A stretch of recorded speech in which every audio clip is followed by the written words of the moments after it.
Hi, Will has already introduced me. I'm Robbie Robichau. I'm really happy that you decided to sign up today. Someone's already thanked me, so that means it's going to be great no matter what, and I'm going to go with that.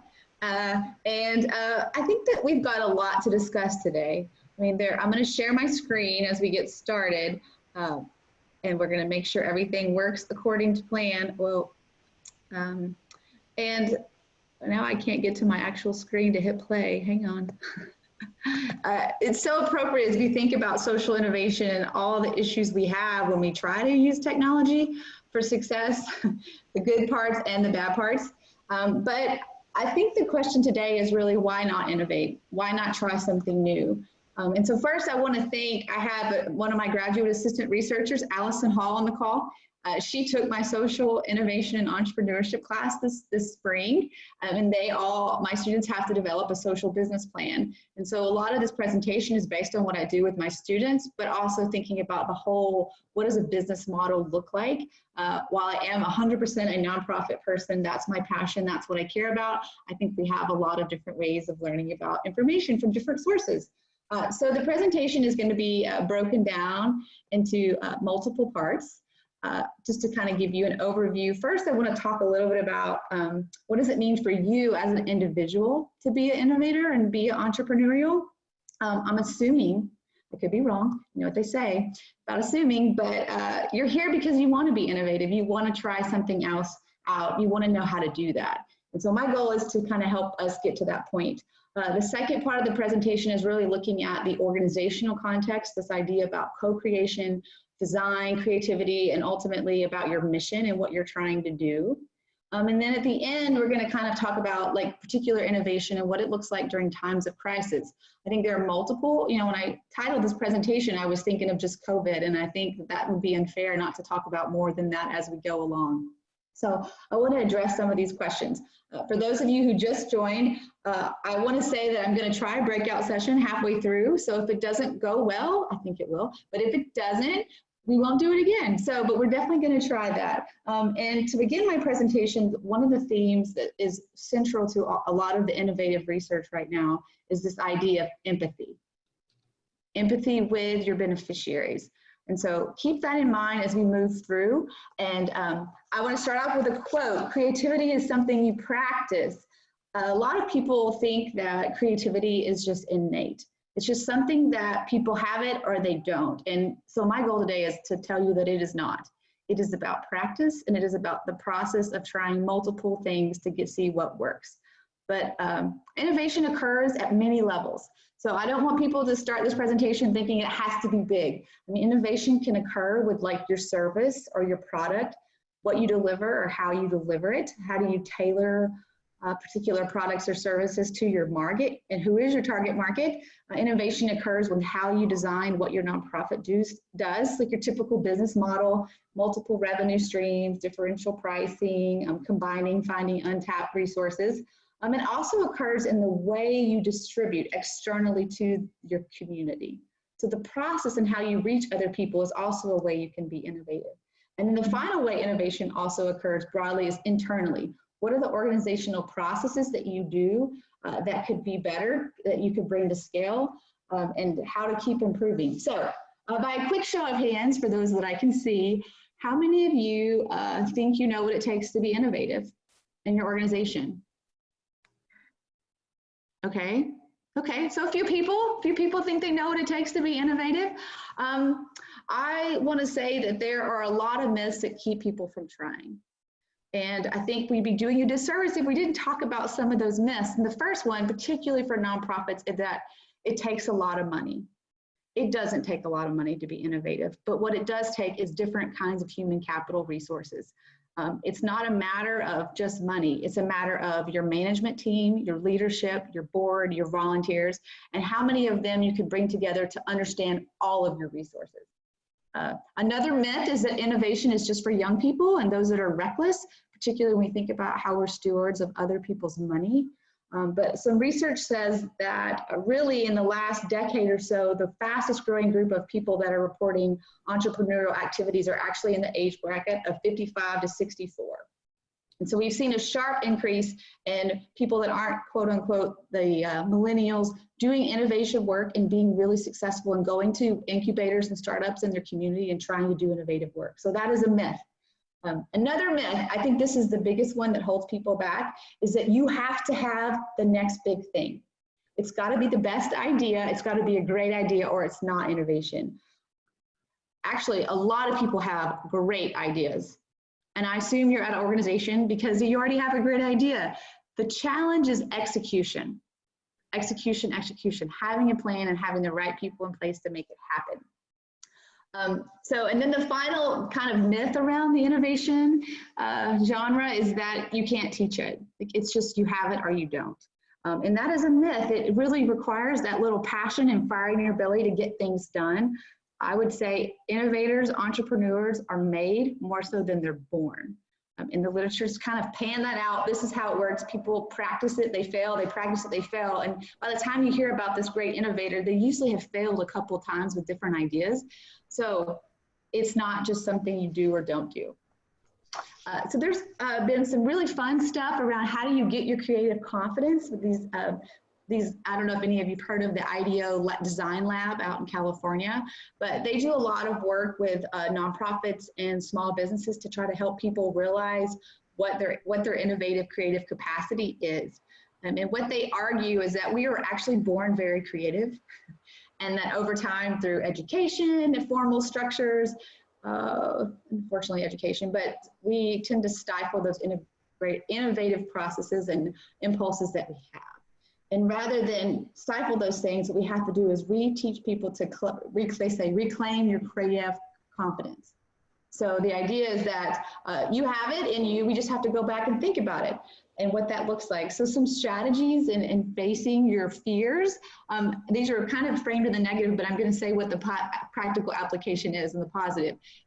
One is this fear of the messy unknown. People are often afraid to talk to all of their stakeholders and then also talk to non-stakeholders. And the idea of the messy unknown is that you learn by pursuing learning in and of itself. And that's how you get answers. And that often makes us uncomfortable because we find out how much we don't know. The second thing is the fear of being judged. Because innovation takes a little bit of confidence and takes a lot of failure, we are worried about what that looks like. So some of the recommendations are to put white space in your calendar on a weekly basis, where it's just about generating ideas and being fun. No idea is stupid, no idea is silly, and if it is silly, even better, because what comes from that with the brain and silly thinking, so to speak, is that we do more, we come up with even better ideas that are actually implementing later on. So you can start off an innovation journal by saying, I like, name things you like, or I wish, or I vision the future to look so-and-so. And so don't let self-doubt hold you back, or the fear of failure. And the next step, the next fear is just how do I even get started? So let's say you come up with an idea. It doesn't have to be a great idea. It can be about a program, a service. What do I do? And so the idea is start simple strategy. Break it down into small tasks and create as much as you possible, but knowing it's going to be little things. We don't have to jump into the mass scale of our idea. We can start little programs or work with smaller groups of people. And another fear is that we lose control. I'm a control freak. Here you go. So I recognize my controlling nature, and I think a lot of us think about our nonprofits as fundamental to our identity and important to our core. So the idea of losing control and letting other people innovate or empowering people to implement ideas is kind of scary. What if they don't do a good job? And unfortunately, the research says that we need to let people do that, and we have to find ways to reward failure so that people will keep trying new things until we get that quote unquote really good idea. Brene Brown talks a lot about losing control and this idea there is no courage without vulnerability. And I think, as leaders, we have to think about humility, especially in times like this, and have a willingness to kind of talk about what ideas aren't working and be transparent with one another and those in the community and say, what is your solution to this problem? What do you recommend here? Okay, so we know that we have these risks and myths around innovation. And one of the biggest obstacles to innovation is ourselves. and we hold ourselves back. So I'm a huge fan of Carol Dweck's work.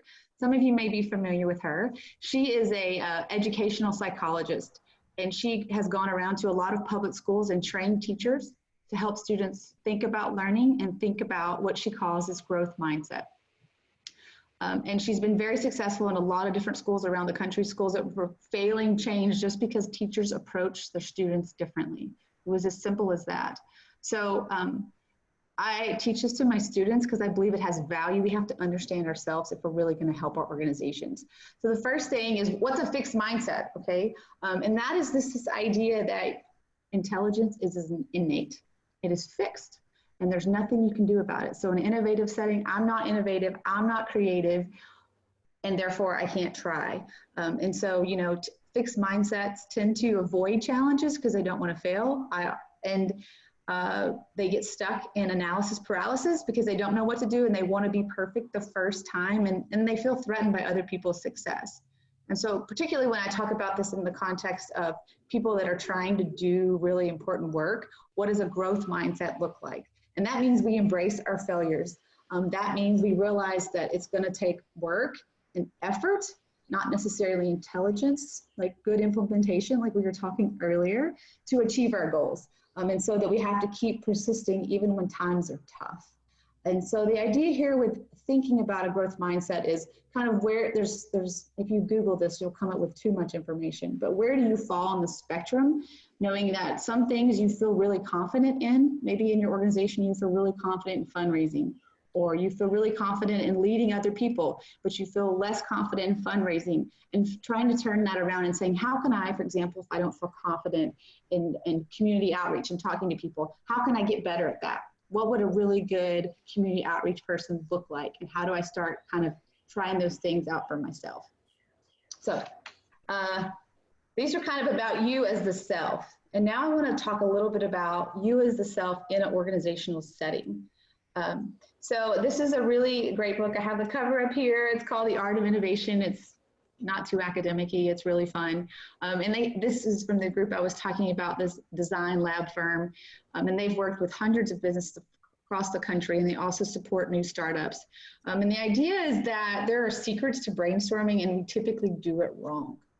So when we go to our staff, our volunteers, and we say we want to improve a program, we tend to tell them how we want them to improve it, as opposed to just letting them come up with whatever they want to come up with.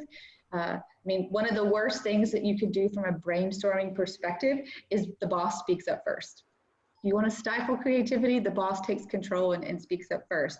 So the goal is to not do that. So some things we know that works is to actually be really clear about what the problem is.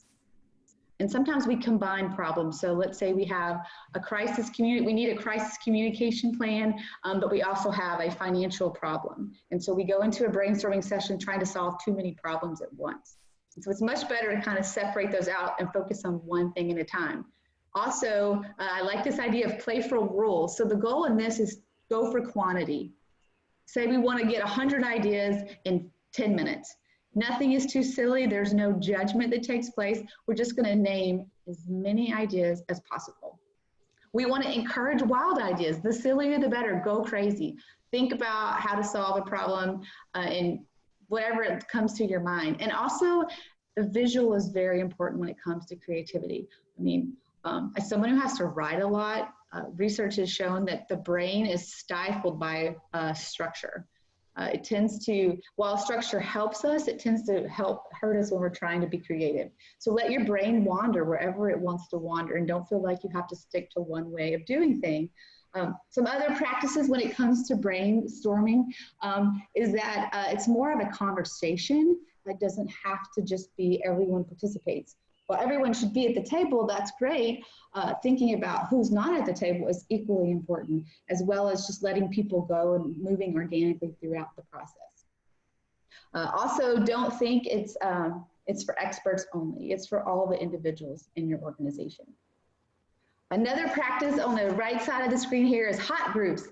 This is really fun. I found that people really enjoy this. So let's say you want to work towards solving a problem, and you're not sure what that looks like. Hot groups is the idea that everyone in a group gets assigned a particular role. So for example, the visionary, their job is to create cohesion among the group. So they're always thinking about the eye on the prize. Where a troubleshooter is thinking about how to keep ideas on track and be like, is this feasible?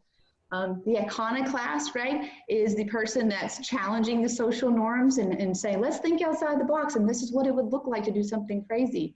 And so basically, the pulse taker is the one that's always focused on your beneficiary. They're empathizing, they'll go talk to the beneficiaries and see what they think about your ideas. And so basically the idea is that there are different roles that groups can take. Different roles for people to take. And by giving people a role when they're trying to be innovative or brainstorming, you'll get better results. So I've gone through a lot. It's been really quick. And like I said, I'm sure we're going to share our slides afterwards. But then what I'd like to do is to break you up into breakout groups and talk a little bit about what we discussed. So I'm going to randomly, I know people keep coming in, so your breakout groups may change. But these are some questions. Will's going to post them in the chat feature in a little bit. But first, you're going to automatically be assigned to a breakout group and you'll have a discussion. And I'd like for you just to talk about some of these topics. In particular, what is one challenge your nonprofit is facing that needs an innovative approach? 2, based on what you heard so far, do you have any reactions to the fact that innovation is about practice and flexing your creative muscles and not about just having that innate ability? And the question number 3 I'd like for you to talk about is, what is one innovative approach you're willing to try? So we're going to take a 10-minute break or a 10-minute breakout session, and you'll just automatically go into groups. I'm going to try to set a timer up, and Will is going to post the comments in the... I posted them there now. Okay, so we're going to break out into groups now. You're just going to be randomly assigned. Hopefully it's going to let me do the breakout groups from this position. Will, you may end up having to do it. I'm looking for the feature now. Breakout rooms. Do you see it? I do. It's not letting me, it's not showing up. How many do we want? What'd you say, 5? 5 in each? Or... Groups of 5. You'll have 10 minutes and you'll have it'll give you 1-minute warning that you're about to be kicked out of the breakout group. 10 groups or so. Let's try it. All right. Let's do it. Open. See what happens. All participants have been invited. Can you see him, Robbie?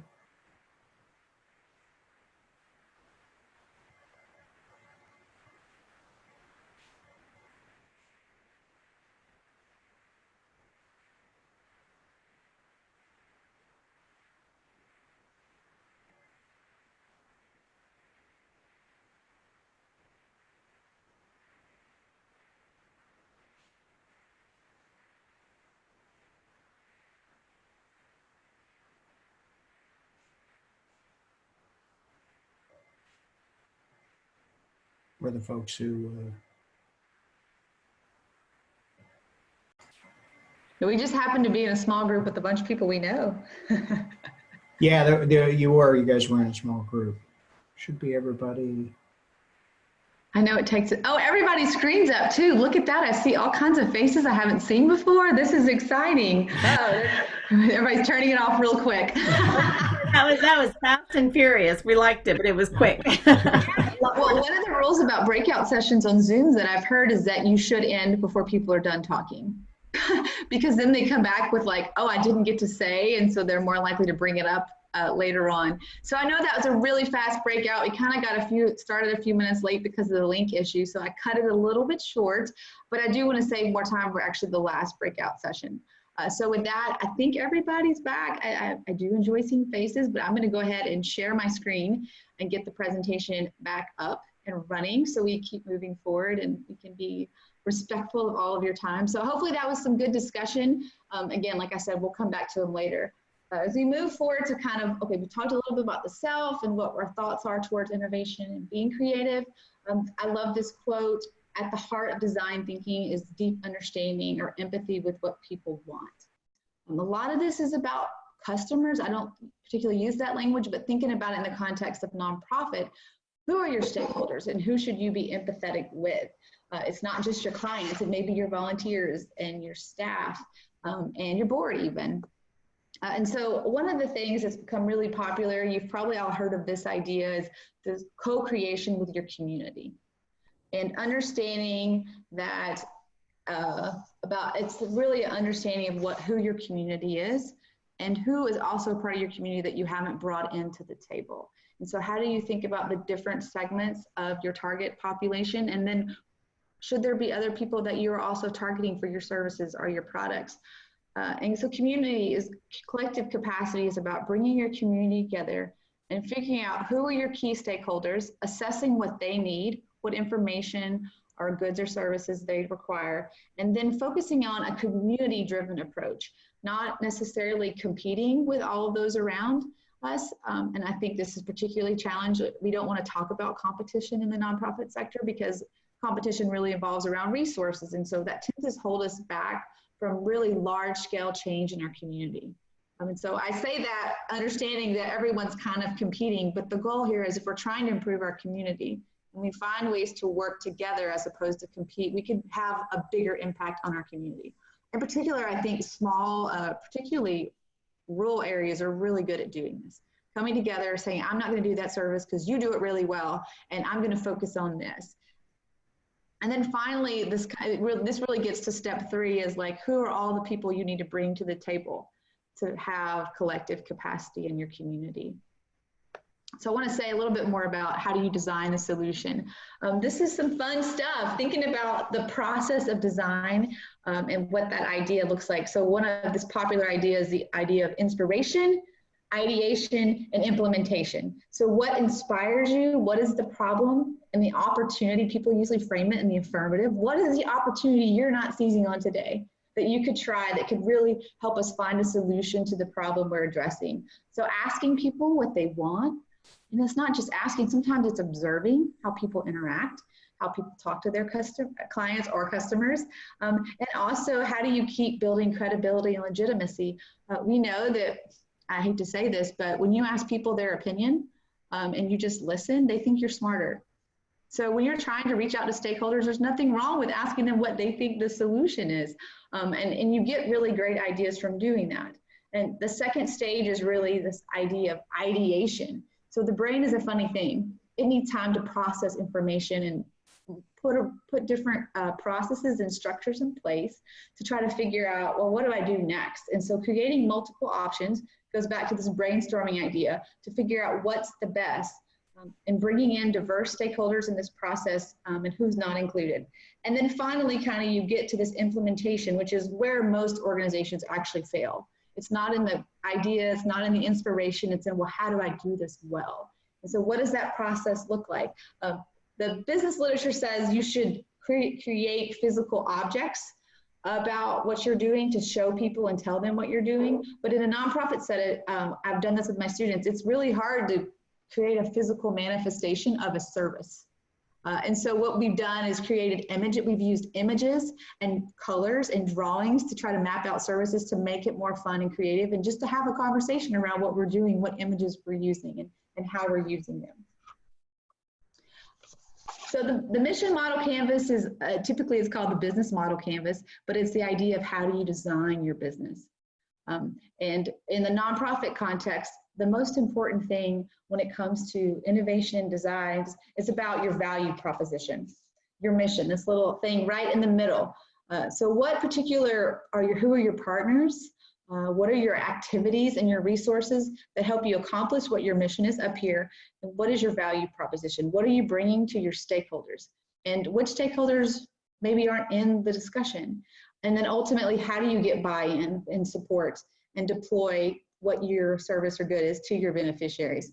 And of course, there are costs and there are impact factors, and we're going to hear about those later on this summer. But I want to keep in mind that during this time of crisis, the question is it time to pivot? Is your mission working for you? Or do you need to kind of restructure and think about the next steps? And so everyone's open to that right now. I'm going to skip this slide because we're going to run out of time. I don't think it's fair if we have this conversation without talking about the current context and what's going on. Particularly, there's no way to engage, and there's no way to engage one solution in your organizational setting. So the goal is that There are issues that are bigger than us going on. And so how can your nonprofit begin a conversation, examine your board, examine your volunteers, and ask, are we representative of the different stakeholders in our community? And it's a chance to create space for dialogue. Again, this idea of empathy with the people you're trying to help, but empathy with others is really important as we think about how do we promote racial justice within our organizations that can help our communities be better. And so this does open up this really great innovative space for trying new things. I'm going to skip this slide too because we're out of time, but there are some really, I want to mention there's some really great nonprofits around the country that have been doing innovative practices. In our small group, we talked about some of this. I'm sure you all have tried something new in the last few months.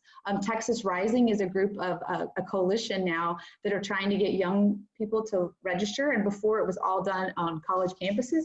And now they've had to change and do it a little bit different. So they're using social media, gaming systems, calling and texting, and they've gotten a really good response from millennials registering to volunteering by text.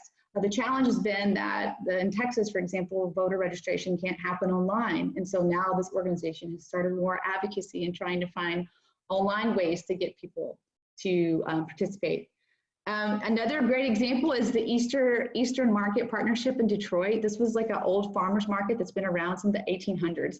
So when COVID hit, there was a dramatic decrease in people that were coming to the market and get their foods and buy their goods and services. So they quickly adapted, they pivoted, and they started doing drive-through and farm box options. So you could order your services and come pick them up on Tuesday. Or on Saturday, they had this pre-packaged box of goods that you could just drive through and they were giving to you in your car. And the first time they did it, there was a 3-hour wait. So it was wildly successful. And their farm box options sell out within hours. Now, of course, their plan is to open back up now, and we're going to see what happens. They're going to see, but they have decided that these strategies work so well, they're going to keep them in addition to opening back up. So I want to wrap up a few things, so I do want to give us at least 10 minutes to kind of discuss the final questions. And the challenge here is not that we have all the answers, but that we can talk about these with our groups. And so allowing space for individuals and group brainstorming activities, allow people to practice co-designing and creation of different solutions to problems and bringing people together. And thinking about, and I think this is the most important point today, is thinking about innovation in different ways. It doesn't have to be this great idea. I mean, a lot of nonprofit organizations are doing small changes to programming and deciding, hey, I'm going to keep this in addition to what I already did. So one of the organizations in the previous slide, they do counseling for youth LGBTQ groups. And so they went online and started doing counseling, and now they're actually having bigger and more people participating in the program than when they had in person. So that's a practice they plan to keep. So thinking about a change in one area can start a bigger change in other areas. And then another question I have is we're going to go into small groups, but thinking about what's happening during COVID, what type of nonprofit are you? Are you a hibernator and you're just kind of getting through and not changing anything? Are you responding and trying out new things? Is this a space for you to say, hey, now's the chance we had this idea we want to try to implement? Or are you kind of this hybrid where you're keeping some of your old practices but trying in new practices? And particularly, a lot of organizations try to figure out how to do volunteering better, what that looks like virtually. And some have been really successful and some haven't been able to connect to their volunteer base. So there's a lot of different ways you can try these strategies out. So what I want to do is do a second breakout group. For the last 10, we have about 15 minutes. So the last 10 minutes, we'll wrap up in like a minute, I'd like for you to go back. If you'll break everybody into small groups, and we have a couple questions for you. One is, how can your organization allow for space and creativity in design work? 2, what is one tool or concept you heard today about innovation that you could use right now? 3, what are some ways to reach out to various stakeholders during the pandemic and the racial justice movement? And then finally, maybe some lessons learned that you've tried in your organization that worked or didn't work. So Will, do you mind breaking us up into groups? Yeah, so I've posted those questions into the chat box. Do you want me to put them into the same rooms that they were in before? Switch it up. Or Switch it up. However it does it automatically. It'll do it either way. I can Let's switch it up. Okay, so I'm going to recreate the rooms. Here we go. Let's see what happens. I think it did it. Let's see. I'm going to open them up. Oh yeah, shuffled them. There they go. You guys are all, should be getting an invite, right? You get an invite to join it. There they go. I'd love to hear some highlights in the last 3 or 4 or 5 minutes or so. Anybody want to share some of their discussion points, or at least something they got from today's presentation that they're going to take back with them? I think that's a great way to end. I know it's kind of awkward, but just go ahead. Robbie, go ahead, Pam. Basically, what came out of the session is something that I think we'll try is to do we do individual counseling via Zoom, but attempting to do, Deborah suggested that we do try doing our group counseling as an option as well. Yeah, the group, yeah, I'll send the link in the presentation, but the group, the y'all help me, LGBTQ group in California have really done great work with their group online counseling. So they may have some examples for you specifically of what worked in that newspaper article. And Ron, you were going to say something? Yeah, I think something that came out of our group was if we all step back and realize that we're not talking about numbers and statistics and charts, we're talking about people, and people coming from all different walks. And when we're talking about the pandemic, or we're talking about the racial injustice, we have to be flexible enough to know that we're talking about people and their reality, where they're at. It may not be where we are, so we have to be open to listening. We talked about the relationship I have with my granddaughter. We like to think that they're learning from us and everything that we do, when in actuality, we're learning from them. We're learning how they receive us, how they listen to us, how they act around us, and how they act around others is what they've learned from us, but we also need to learn from them. I think that applies to all the people that we're serving and providing services for. I mean, I would say that is one of the key takeaways from social innovation and what practices have been implemented, is that they've empathy and actually talking to the people you're trying to serve. They often have better solutions than your management team, to be honest. But we don't always think about them as being the source of really good expert knowledge, but they are. And so I'm so glad that you said that. But it wasn't me, it was our group. I have to give credit to everyone. The group. Yes. Anyone else willing to share?